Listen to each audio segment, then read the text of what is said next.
vous aurez souhaité vous voir en train de débattre des faits de société du côté du Canal 3 Bénin, mais cette fois-ci, on parle radio avec vous. Et nous sommes le 27, Sandré Doussa.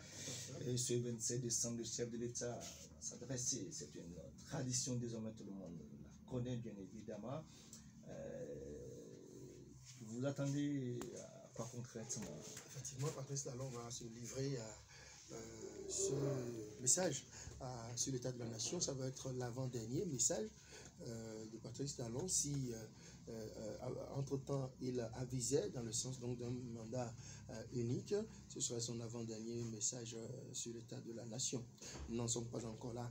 Alors quelles sont les attentes? Les attentes des populations béninoises, c'est de savoir quelle est l'orientation que Patrice Talon va donner à son action au cours de l'année prochaine. Vous savez, pour ce qui concerne l'État de la nation, ça donne souvent lieu à un bilan des actions exécutées par un gouvernement depuis son installation et beaucoup plus spécifiquement l'année en cours. Et ici, ce message intervient alors que nous célébrons le 3e anniversaire du programme d'action du gouvernement. Je crois que Patrice Talon, ce discours, il sera plus aisé pour lui, ma foi, parce que beaucoup de projets et programmes contenus dans le PAG ont mûri et donnent des résultats palpables, probants, et il lui sera plus aisé de citer, d'énumérer ses réalisations, notamment dans le domaine de l'énergie, où le Bénin aujourd'hui accroît sa production d'énergie, dans le domaine du social, où la phase pilote du projet Arche est en train de s'étendre dans différentes localités du pays, dans différents départements. Il est, me semble-t-il, envisagé la généralisation de ce projet au cours de l'année 2020. Le projet assaltage qui déjà transforme nos agglomérations, la plupart des villes de notre pays utilisent déjà des infrastructures réalisées dans le cadre de ce projet asphaltage. Je crois que Patrice Talon nous fera un kaléidoscope, nous présentera un kaléidoscope des actions réalisées au titre donc du PAG et des projets lancés qui arrivent déjà à maturation.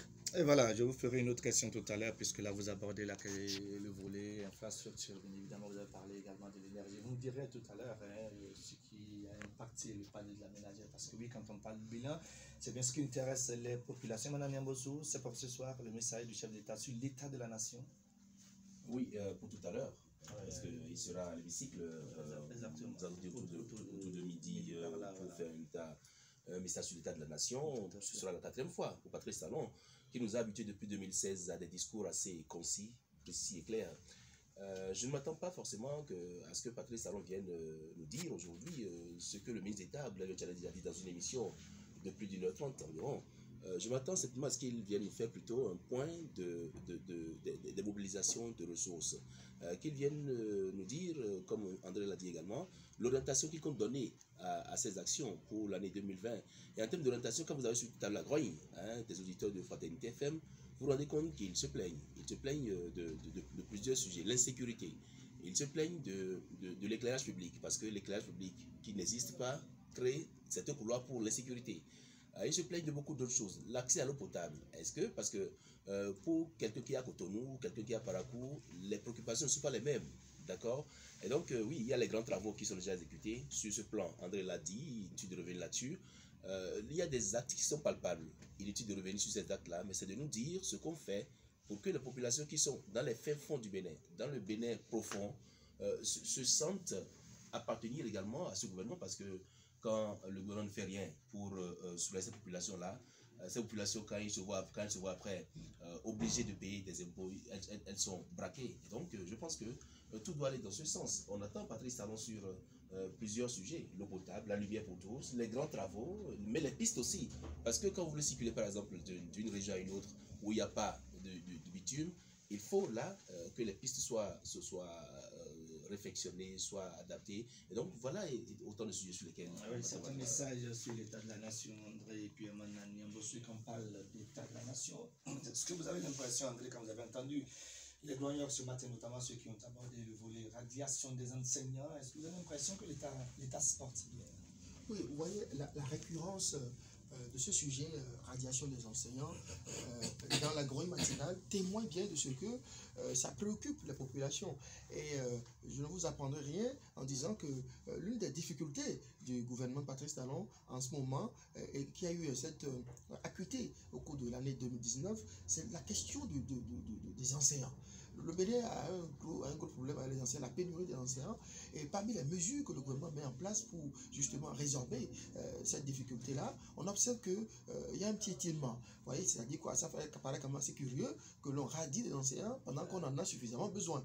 Oui, c'est aussi un gouvernement qui a quand même donné la preuve de ce qu'il veut faire les choses dans les normes, régulariser un peu la situation, évacuer des rangs de la fonction publique, des fonctionnaires fictifs ou incompétents. Mais cela dit, les mesures proposées sont-elles les meilleures? Sont-elles les plus efficaces? À l'analyse aujourd'hui, on est en droit de dire que le gouvernement doit pouvoir revoir sa copie dans ce sens-là. Et les populations observent et apprécient les différentes démarches du gouvernement pour régler ce problème. Et pour le moment, je crois que la solution optimale n'est pas encore trouvée, sous réserve justement de la mise en œuvre de la dernière décision du Conseil des ministres dans ce sens-là, à savoir le recrutement par des structures privées d'enseignants au profit de l'État. C'est une mesure de contournement. Vous savez, il y a des directives de l'UEMOA qui impose un ratio masse salariale à l'État, à tout gouvernement. Aujourd'hui, le Bénin ne peut pas se permettre de recruter directement dans la fonction publique des enseignants. Alors, on contourne en confiant au privé le temps que le Bénin arrive à équilibrer ses comptes pour pouvoir respecter cette norme de l'UEMOA. Mais est-ce que c'est la panacée? On pourra apprécier plus tard. Mais toujours est-il qu'aujourd'hui, le fait que la population en parle suffisamment, ça plus ce sont elles qui consomment, qui envoient leurs enfants à l'école. C'est à elles de dire au gouvernement, eh bien, ça ne va pas sur ce plan-là. Oui, nos enfants ont commencé l'école depuis 3 mois, certains sont en vacances et en congé, certains retournent d'ailleurs encore, et bien malgré la période de congé dans les salles de classe, raison évoquée, c'est la pénurie d'enseignants. Et pendant ce temps, le gouvernement Patrice Talon décide comme ça de poser, je dirais, à la touche des enseignants, c'est plus d'une centaine au niveau de l'enseignement primaire, maternel et plus, et également le même nombre, un peu plus au niveau de l'enseignement secondaire. Est-ce qu'il n'y a pas quelque chose qui cloche là? Oui, on ne fera pas ce matin l'apologie du 2 poids 2 mesures. C'est vrai que des enseignants avaient été conviés à une évaluation diagnostique. Une première fois, il y en a qui ont boycotté. Une deuxième chance leur a été accordée. Et qu'ils vous souviennent qu'il y a des syndicalistes qui avaient, en son temps, demandé à ces enseignants-là de ne pas les composer. Mais ils se sont permis eux-mêmes d'aller composer. Et donc, oui, ça devrait déjà être des éléments qui annoncent le fait que, oui, il faut aller composer, effectivement. Ils ne l'ont pas fait. Le gouvernement, pour ma part, a fait un peu ce qu'on peut appeler mieux vaut être seul que d'être mal accompagné. Si le gouvernement estime que les enseignants qui sont là, n'ayant pas été évalués, pourraient compromettre la formation des enfants, je ne vois pas pourquoi est-ce qu'il faut les laisser en situation. Entre les enseignants qui ne sont pas formés, qui vont compromettre la formation des enfants, et les enseignants qui n'existent d'ailleurs pas, c'est la solution que vous préconisez, c'est ça? Est-ce qu'il faut laisser l'enfant sous-formé ou laisser l'enfant informé? Parce que oui, c'est ça la grosse interrogation. Je suis d'accord avec vous, il y a pénurie d'enseignants dans l'éducation et ce n'est pas la première fois que cette pénurie intervient. Il y a pénurie d'enseignants tout le temps. C'est parce que nous sommes à Cotonou que nous estimons que oui. Ici, il y a dans des régions, un peu partout dans le Bénin, il y en a où des classes sont jumelées. Je pense que sur cette question-là, c'est bien que les auditeurs aient demandé la clémence du gouvernement. Nous allons également demander la clémence du gouvernement parce que oui, l'information intervient quand, à la veille de Noël, on nous a appris, on nous a habitués à un Père Noël qui donne des jouets, des cadeaux, mais ici ça intervient. Donc je pense que le gouvernement, en faisant ça, a montré la preuve de son rigorisme et on va voir ce qui va se passer. André Dossa, ça vous explique quoi la situation en Côte d'Ivoire en ce moment? Ben, écoutez, la Côte d'Ivoire n'avait en réalité pas terminé, n'a pas fini de régler ses soucis. Ça reste un pays très fragile, la paix y est très fragile et les derniers événements nous donnent raison.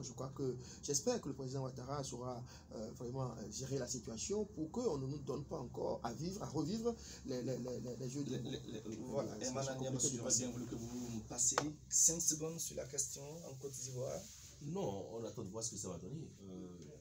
Mais il y a également la question par rapport au Nigeria où on attend le chef de l'État pour savoir ce qui est fait pour que le Nigeria puisse ouvrir les frontières. Et ce qu'on n'attendra pas, c'est bien la suite de votre émission Le grand direct de l'information, merci André Dossa, merci à Manania Bossou d'être passé dans ce studio pour le mini-débat. L'émission elle se poursuit dans un instant. Nous allons réinstaller confortablement dans son fauteuil pour la présentation du bulletin de l'information. Christian Dandejamé, entre-temps, je vous rappelle, mesdames et messieurs, pour ceux-là qui viennent de nous prendre au vol, et bien que vous êtes bien en direct sur votre émission, le grand direct de l'information, nous aurons juste après le bulletin de l'information à passer un coup de fil au secrétaire général de la COSIB, Noël Chadare, qu'on ne présente plus. Il sera en direct et nous fera le bilan de la lutte syndicale.